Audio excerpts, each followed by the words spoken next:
आज हम मौजूद हैं पाकिस्तान के सबसे बड़े पपीता फार्मर के पास, जो कि पूरे पाकिस्तान में ऑनलाइन पनीरी जो है वो सप्लाई करते हैं। एक एकड़ की बात कर ली जाए तो एक पौधा एक साल के अंदर कम से कम 2 से 2.5 मन जो है ना फ्रूट देता है। कम से कम एक एकड़ से 10 लाख आसानी से कमा सकते हैं। हमारा मकसद जो है वो छोटे किसानों को ऊपर लेके आना है ताकि लोग कम वक्त में थोड़ी जगह पे ज्यादा मुनाफा कमा सके। उर्दू पॉइंट की वीडियोस देखने के लिए हमारा चैनल सब्सक्राइब कीजिए और बेल के आइकन पर क्लिक कीजिए ताकि आप हमारी तमाम आने वाली वीडियो से बाखबर रह सकें।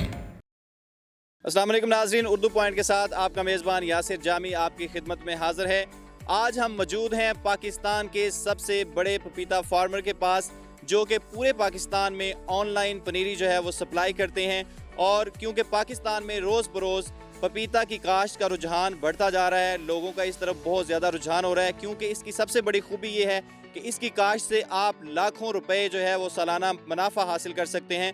आज हम इनसे बात करेंगे कि इन्होंने ऑनलाइन रहते हुए, ख़ासकर कोरोना के दिनों में, किस तरह से इतना बड़ा बिजनेस जो था उसको उसने स्टार्ट किया और किस तरह से उसमें कामयाब हुए। जहाँ तक ऑनलाइन की बात कर ली जाए तो पिछले दिन जो है वो कोरोना की वजह से जो जिम्मेदार खासकर, वैसे तो सारे बिजनेस जो है उनको प्रॉब्लम बनी है, लेकिन खासकर जो जिम्मेदार जो आम छोटे किसान हैं उनको बहुत ज़्यादा प्रॉब्लम बनी है। तो इस वजह से हमने सोचा कि लोग जो है वो इस तरीके से हमें मतलब ऑनलाइन बुकिंग करवा के इसको आसानी से इससे जो है वो कम से कम एक एकड़ से 10 लाख आसानी से कमा सकते हैं। अच्छा, ये बताइएगा कि अभी तक आप कितनी तादाद में जो है वो पौधे सेल कर चुके हैं? तकरीबन 7 से 8 लाख पौधा जो है ना वो मैं सेल कर चुका हूँ अल्हम्दुलिल्लाह। गुजरांवाला है, लाहौर है, फैसलाबाद है और मुल्तान है। इस तरह मतलब बहुत सारे इलाकों में जो है वो अल्हम्दुलिल्लाह मैंने पनीरी जो है वो सेल की है जी। इसकी काश्त से कितना मुनाफा जो है वो हासिल किया जा सकता है? जहाँ तक इसके मुनाफे की बात कर ली जाए तो मिसाल के तौर पे 1 एकड़ के अंदर लगते हैं तकरीबन 1150 1150 वो एकड़ की पैमाइश पे डिपेंड करता है कि बड़ा है छोटा है, मतलब उस हिसाब से। तो 1150 पौधा जो तकरीबन कह लें कि 1 एकड़ में जो है वो लगता है। तो उसमें अब आप जो है पीछे से देख भी रहे होंगे तकरीबन इस वक्त इसने 60 से 70 केजी के अराउंड जो है ना वो फ्रूट उठाया हुआ है इस पौधे ने। लेकिन ये है कि अगर हम एक पौधा एक साल के अंदर आसानी से 2 से 2.5 मन यानी 80 से 100 किलो फ्रूट देता है। 20 किलो फ्रूट की भी एवरेज लगाएं कम से कम, और मौसमी हालात और मुख्तलिफ बीमारियों के पेश नज़र अगर हमारा फ्रूट ख़राब भी होता है और पौधे भी अगर हमारे ख़राब हो जाते हैं तो 800 पौधा हमें अगर 20 किलो फ्रूट भी दे देता है तो ये हमारा 16,000 किलो जो है वो फ्रूट बनता है। अगर और जहाँ तक फ्रूट की रेट एवरेज की बात कर ली जाए तो मार्केट में जो फ्रूट का रेट एवरेज है वो 100 से 150 200 बिलतरतीब मतलब अप डाउन होता रहता है। लेकिन जो ज़िम्मेदार का मंडी के अंदर जाता है वो 70 से 100 के दरमियान होता है। और 16,000 किलो को अगर मल्टीप्लाई करेंगे 70 के हिसाब से तो ये 11,20,000 बनेगा, जिसमें से आप कह लें कि 1,20,000 जो है वो ज़िम्मेदार का खर्चा 1 साल का आ जाता है। और 10 लाख जो है आसानी से मतलब सारी बीमारियां निकाल के, सारे मतलब अखराजात निकाल के वो आसानी से कमा सकता है जी। अच्छा, दूसरा बट साहब ये बताइएगा कि क्या इसके लिए ज़मीन का, अपनी ज़मीन का होना ज़रूरी है, या इसको आप ठेके पे ज़मीन लेके भी काश्त कर सकते हैं? जी बिल्कुल, जहाँ तक ठेके की ज़मीन की बात कर ली जाए तो आप उसके लिए 3 साल का एग्रीमेंट करेंगे। अपनी ज़मीन का होना बहुत अच्छी बात है, अगर नहीं है तो आप ठेके पे लेके कर सकते हैं। इसकी उम्र जो है वो तकरीबन 3 साल है। वैसे तो लोग बताते हैं कि 5 साल चलता है, 4 साल चलता है, लेकिन नहीं, ये 3 साल पौधा जो है ना वो सही फ्रूट देता है। 3 साल का एग्रीमेंट होना ज़रूरी है इसके लिए। अच्छा, ये बताइए कि पौधे लगाने से पहले ज़मीन की तैयारी जो है वो कैसे की जाए? जहाँ तक ज़मीन की तैयारी की बात है, सबसे पहले आप कंप्यूटर लेवल करवाएं, उसके बाद दोरा हल लगाएं, दोरा रूटावेटर लगाएं और 3 फले वाला जो रेजर है गाजरों वाला उससे इसके वट्टे निकाल दें। 1 वाट से चौथी वाट पे ऊपर आप पौधा लगाएंगे। जहाँ तक खादों की बात की जाए तो इसको कौन कौन सी खाद और कब कब देनी चाहिए? जहाँ तक खादों की बात कर ली जाए तो खादों में ये है कि आप पहले 2 महीने से किसी किस्म की कोई खाद नहीं देंगे। 2 महीने के बाद आप पहली दफ़ा इसको खाद देंगे, जिसमें 1 बोरी आप DAP की दे देंगे। उसके अगले महीने 1 महीने बाद 1 बोरी पोटाश दे देंगे। बिल्कुल इसी बिलतरतीब इसी तरह 1 महीने के बाद आपने 1 बोरी खाद की डालनी है। अच्छा, इसके लिए नुकसानदेह खादें कौन सी हैं जिनसे इसको नुकसान पहुँच सकता है? जहाँ तक नुकसानदेह खादों की बात कर ली जाए तो वो उसमें सरफहरिस्त गोबर है। गोबर के बाद जो है वो यूरिया खाद है, ये बिल्कुल नहीं देनी चाहिए। इससे जो है ना वो इसकी बीमारियां बढ़ती हैं।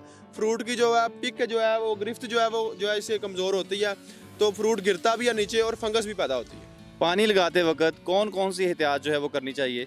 जहाँ तक पानी की बात कर ली जाए तो पानी जो है वो तैरता हुआ डायरेक्ट तने को टच नहीं होना चाहिए। पानी ज़मीन में जज्ब होके इसकी जड़ों तक पहुँचना चाहिए।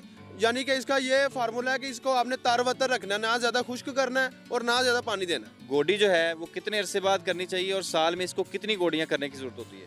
साल में इसको जो है गोडी, जहाँ तक गोडी की बात कर ली जाए तो साल में इसको 4 गोडियाँ होंगी और 3 महीने के वक्फे के साथ होंगी। जहाँ तक बीमारियों की बात कर ली जाए तो इसमें फंगस और वायरस हरे फरिश्त है। बाकी जिस तरह आम फसलों को बीमारियां आती हैं उसी तरह इसको भी मतलब बीमारियां आती हैं। अच्छा, तो इसकी जो बीमारियां हैं उसके तदारक के लिए कौन सी स्प्रे इस्तेमाल करनी चाहिए? जहाँ तक स्प्रे की बात कर ली जाए तो किसी भी मतलब आम हर शहर में हर कस्बे में दुकानें बनी हुई हैं स्प्रे वाली, वहाँ से किसी किस्म की भी आप जो है उनसे मशवरा करके जो भी बीमारी आपकी फसल को आई हुई है उस हिसाब से आप स्प्रे लें तो बिल्कुल हल हो जाएगी, मुश्किल नहीं। जहाँ तक मौजूद वैरायटियों की बात कर ली जाए तो इसमें MDS 888 भी है, रेड रॉयल भी है, रेड लेडी भी है और भी मुख्तलिफ जो है अक़साम है।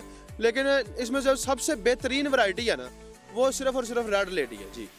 अच्छा, ये बताइएगा कि अगर आपने जो दीगर इकसाम बताई हैं अगर उनका मुआवजना हम जो है वो करते हैं रेड लेडी के साथ, तो कौन सा पपीता जो है वो सबसे बेहतरीन होगा? जहाँ तक रेड लेडी की बात कर ली जाए, इससे मुआवजे की बात कर ली जाए तो रेड लेडी में कुव्वत मुदाफ़त इनसे ज़्यादा है, उस पर बीमारियों का हमला कम होता है और उसका जो फ्रूट का साइज़ है वो 2 से 2.5 किलो आसानी से जाता है। जहाँ तक दूसरी अक़साम की बात कर ली जाए उनका जो फ्रूट साइज़ है वो किलो 1.5 किलो तक तकरीबन रहता है और रेड लेडी का तो बाज़ मतलब फ्रूट ऐसे भी होते हैं जो 3 से 3.5 किलो तक भी चले जाते हैं जी। देसी पपीता के मुतालिक आपका क्या ख्याल है? जी, देसी की जहाँ तक बात कर ली जाए तो देसी जो है वो होमोजेनस पौधे नहीं होते, वो उसमें नर मादियाँ होती हैं, हर पौधे को गारंटी के साथ फ्रूट नहीं होता। लेकिन ये जो हाइब्रिड है जो रेड लेडी है इसमें हर पौधे को गारंटी के साथ फ्रूट है। बताइएगा कि एक पौधा जो है वो सालाना कितना फ्रूट देता है और क्या ये दरख्त के ऊपर पक जाता है या इसको पेटी में लगाना पड़ता है? एक पौधा 1 साल के अंदर आसानी से 80 से 100 किलो फ्रूट देता है, यानी 2 से 2.5 मन फ्रूट देता है। जहाँ तक पेटी के अंदर बात करी जाए तो सर्दियों में जो है इसको को एक कमरा बनाना पड़ता है, उसमें भट्टी वगैरह लगा के थोड़ी सी हीट देनी पड़ती है, यानी आपने 20 से 25 डिग्री सेंटीग्रेड जो इसका टेम्परेचर जो है मेंटेन करना है। और गर्मियों में जो है ये पौधे के ऊपर ही जो है तकरीबन फ्रूट पक जाता है। बाग लगाने से लेके फ्रूट पिकिंग तक इस पे तकरीबन कितना खर्चा आ जाता है और इसकी फ्रूट पिकिंग जो है वो कितने अरसे में स्टार्ट हो जाती है? बाग लगाने से लेकर इसके ऊपर जो है वो 1,20,000 तकरीबन फ्रूट पिकिंग तक जो है खर्चा आ जाता है और जो फ्रूट पिकिंग है वो तकरीबन 9 माह बाद इसकी स्टार्ट हो जाती है। बताइए कि अगर हम 1 एकड़ की बात करें तो 1 एकड़ पे जो पौधे होते हैं उसकी फ्रूट एवरेज पे कितना मुनाफा हासिल कर सकते हैं? जहाँ तक 1 एकड़ की बात कर ली जाए तो एक पौधा 1 साल के अंदर कम से कम 2 से 2.5 मन जो है ना फ्रूट देता है, यानी 80 से 100 किलो एक पौधा जो है आसानी से फ्रूट देता है। मुख्तलिफ बीमारियों के पेश नज़र, आंधियों के पेश नज़र हम इसका कम से कम कुछ भी नहीं तो 20 किलो भी फ्रूट लगाएं तो वो जो है मार्केट में जो फ्रूट का जिम्मेदार का जो किसान का जो जाता है वो 70 से 100 के दरमियान होता है। तो 70 रुपये किलो के हिसाब से भी लगा लें तो वहाँ से अगर पौधों की बात कर ली जाए तो 1100 तकरीबन 16 पौधे जो है 1 एकड़ के अंदर लगते हैं। तो उसमें से अगर हम 800 पौधा भी हमारा बच जाता है तो उसको अगर 20 से मल्टीप्लाई करेंगे तो ये 16,000 kg बनेगा। 16,000 kg को अगर मल्टीप्लाई करेंगे 70 के हिसाब से तो ये हमारा आसानी से जो है 11,20,000 जो है निकल जाएगा। तो 11,20,000 में जहाँ तक अब बात कर लीजिए कि 1 एकड़ के ऊपर खर्च कितना आता है, तो खर्च की अगर बात कर लीजिए तो तकरीबन 1,20,000 जो है इसका खर्चा है। आपसे रब्ता करना चाहें उनके लिए कोई डिस्काउंट भी देंगे? जी बिल्कुल। जहाँ तक मार्केट की बात कर ली जाए तो ये बर-ए-आज़म एशिया की जो है ना सबसे बड़ी पौधों की मार्केट वो पत्तों की है। वहाँ पे सबसे पहले पौधे का रेट था 200 रुपया, जब ये नया जो है पाकिस्तान में जो है मतलब इंट्रोड्यूस हुआ।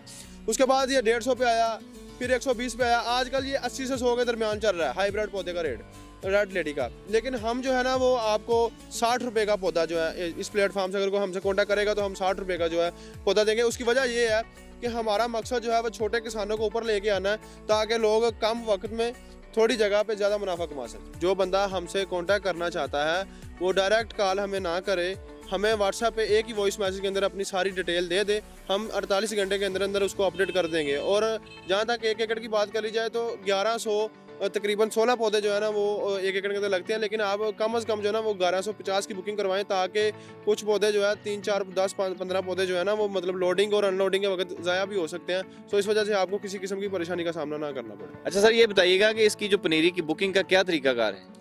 जहाँ तक बुकिंग की बात कर ली जाए तो हम 50% रकम जो है ना वो एडवांस में लेते हैं, 50% जब आपका माल तैयार हो जाए तब। तो गर्मियों में हम टाइम लेते हैं तकरीबन 2 माह का और सर्दियों में जो है हम 3 माह का टाइम लेते हैं, डिपेंड करता है मौसम की कंडीशन के ऊपर। जी हमारा फेसबुक के ऊपर पेज भी है पपाया फार्मिंग पाकिस्तान के नाम से, वो आप उसको फॉलो कर सकते हैं, उसको जो है वो लाइक कर सकते हैं। उसमें यह है कि आपको पपीते के हवाले से जो है ना वो दिन ब दिन जो है ना आपको अपडेट मिलती रहा करेगी। जी नाज़रीन, ये थे अनस भट्टी साहब जो कि हमें पपाया फार्मिंग के हवाले से तफसीलन अपडेट कर रहे थे, हमें मालूमात फराहम कर रहे थे। इसके अलावा अगर आप मज़ीद मालूमात हासिल करना चाहते हैं तो आप उनका फेसबुक पेज जो है उसको विज़िट कर सकते हैं और मज़ीद मालूमात हासिल कर सकते हैं। उनका जो नंबर है व्हाट्सएप वो भी स्क्रीन के ऊपर चल रहा है, आप उसके थ्रू व्हाट्सएप के ज़रिए भी रब्ता कर सकते हैं। अपने मेज़बान यासिर जामी को दीजिए इजाज़त, देखते रहिए उर्दू पॉइंट। अल्लाह हाफ़िज़।